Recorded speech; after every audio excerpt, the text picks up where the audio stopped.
Hey, what's up everybody? This is Sick Eric back again with another video, and today we're going to be doing a 1 year later on the Samsung Galaxy S9 Plus. Now this phone just got the official Samsung One UI Android Pie update a couple days ago. I'm on T-Mobile. I was rocking the Pie Beta version of this on here, so my update was only about 240 megabytes, and my wife has the untouched T-Mobile S9, and she also got the update as well, and that sort of brought new life to this device. This is one of my favorite devices of the year, and I'm constantly switching between this device and the LG V40, and I think the update has definitely really improved this device. And should you get this device in 2019? I think so. It is a very good device. You got an excellent display, you still have a powerful processor, and you still got a good build quality, and you have no notch, you have a headphone jack, you have all of those good things that other phones do not have. You have dual cameras in the back, fingerprint sensor on the back. It's still a fast and snappy phone. Still excellent device. The only problems I have is with battery. Battery life is pretty shitty on this device, even though it has a 3500 milliamp hour battery.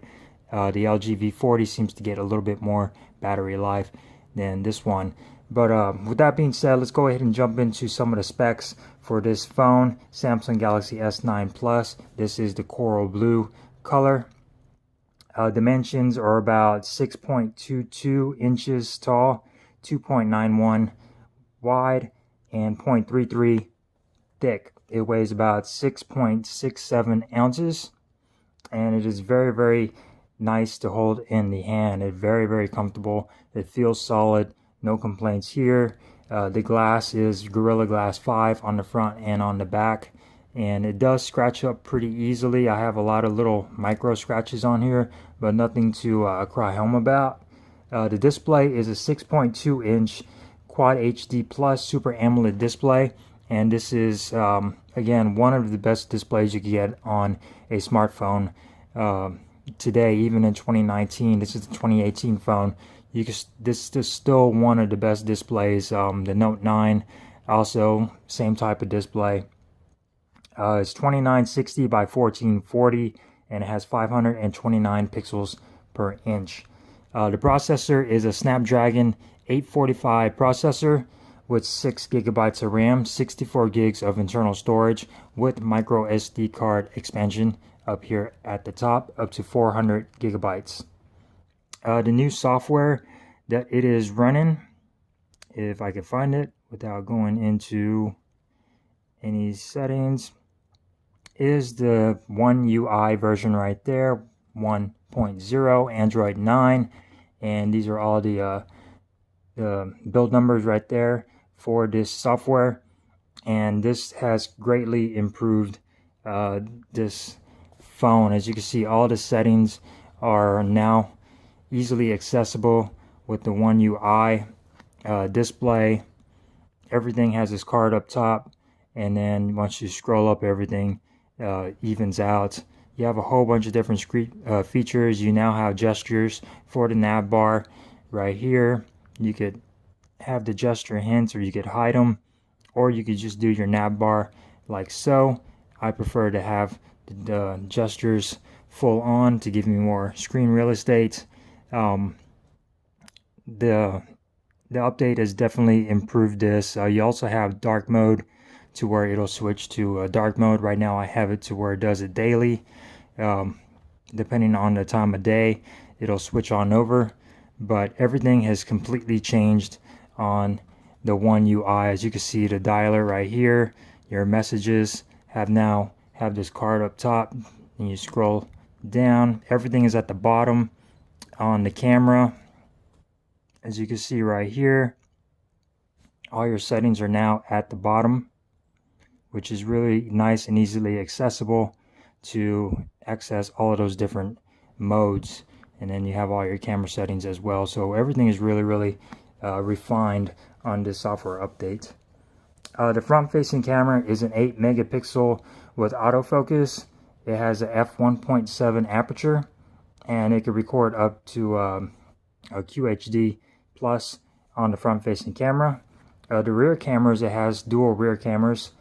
One is a 12 megapixel wide angle with a dual aperture, which means it switches between determining on the light between f1.5 and f2.4, depending on the light situation. You could also switch that manually if you go into your professional settings. You could also switch it right here to where you can switch it to f1.5 or 2.4, depending on what you're looking for. And you have up to 4K 60 frames per second recording on that one, and it does have optical image stabilization. The second camera is a telephoto lens, and it has an aperture f2.4, and it has a 2x optical zoom, 4K recording. You could do 4K at 30 frames or 60 frames per second. You could do QHD at 30 frames or 60. Super slow-mo at 720p at 960 frames per second on this device. So it is still very, very capable of performing well and taking some really, really badass shots. The camera on here is no slouch by far. It still is a great camera, especially coming into 2019. On the audio side, you have dual stereo speakers. You have one here at the bottom, you can see right there, and the other speaker is up top for the earpiece. And you have stereo speakers tuned by AKG, and they do support Dolby Atmos. As you can see right here, you have different modes for that as well. And the stereo speakers on here are killer. They're loud, they're clear, they're crisp, and I have no complaints with that. I enjoy watching videos and content on this device. The stereo speakers are really, really nice. Along that, you got Bluetooth 5.0 with the ability to connect dual audio, which means you could connect two different devices at once. Using that, right now I got Bluetooth off, but you are allowed to connect two different devices at once, which is really, really nice feature. So if you want to connect two different headphones, have somebody else listen in, you could do that, or you could do a stereo speakers. Connect two different Bluetooth speakers and have them both playing at the same time.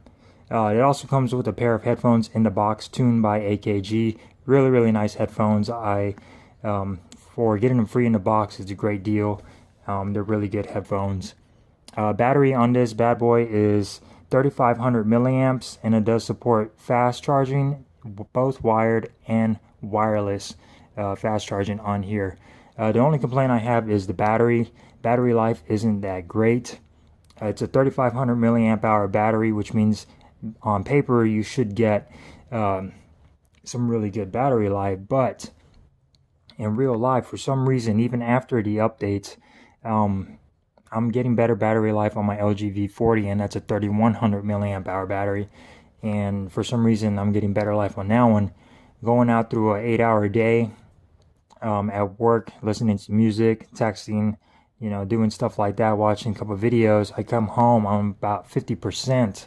On my LG V40, after an 8-hour day, I'm about 60 to 70, probably around in the mid 60% of battery life remaining.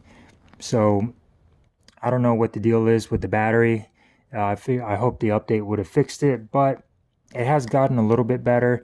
But maybe it's just considering that this phone is a year old, the battery is depleting a little bit, so it doesn't have that much juice in it as much as it did before. But that is one of my only gripes of this phone is the battery life.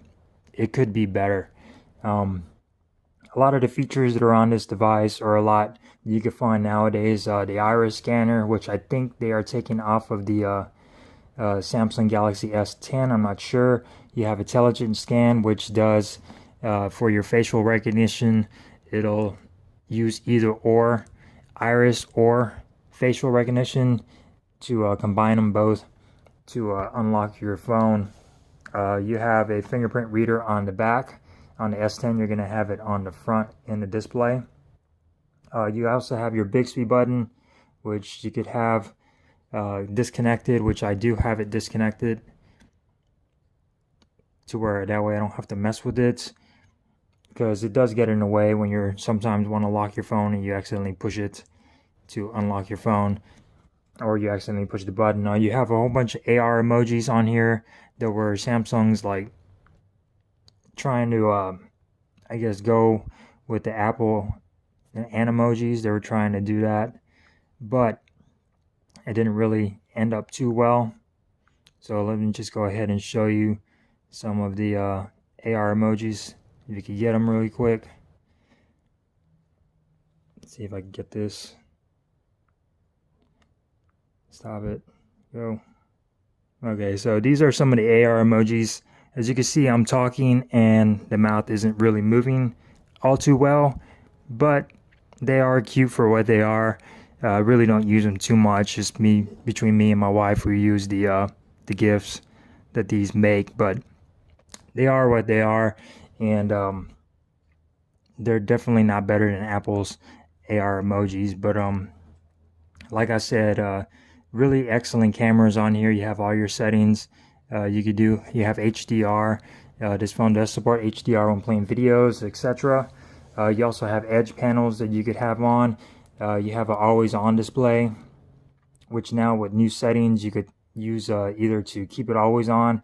You can have a schedule, or you can do a tap to display. That way, if you want to save some battery, you could have this off, and then whenever you want to watch it, just tap on it and your always on display will come on. You have a whole bunch of themes supported on the Samsung theme store, as you can see right here. So you have a lot more themes available than you do, like for say on an LG device. Let me go ahead and turn off airplane mode. No, I don't want to update just yet. But yeah, you have a whole bunch of themes, and they are slowly starting to support Android Pie. Fine, I'll just update. And they're finally starting to support Android Pie. Well, not all of them work foolproofly, but they do work on here, and a lot of developers are starting to bring out more themes for Android Pie. You have IP68 water and dust resistance on here, which is really, really nice. A lot of phones don't have that, but you do have it.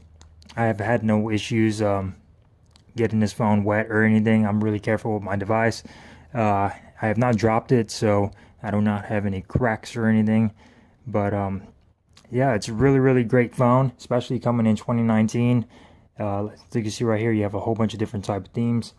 All the colors that are available for it, I don't know if they're still available, but when it first came out, you had lilac purple, midnight black, and this is the coral blue version, or the fingerprint blue version right there. But yeah, it's great phone in 2019. You could probably get this phone for about half off now, full retail price when it came out. You could get a whole bunch of great deals on this device. So if you're picking up a phone, you don't want to go to the S10, because the S10 Plus is going to be $1,000 plus that. Probably be like $1,200 for that phone, which is insane. Samsung just keeps raising their prices a lot like Apple.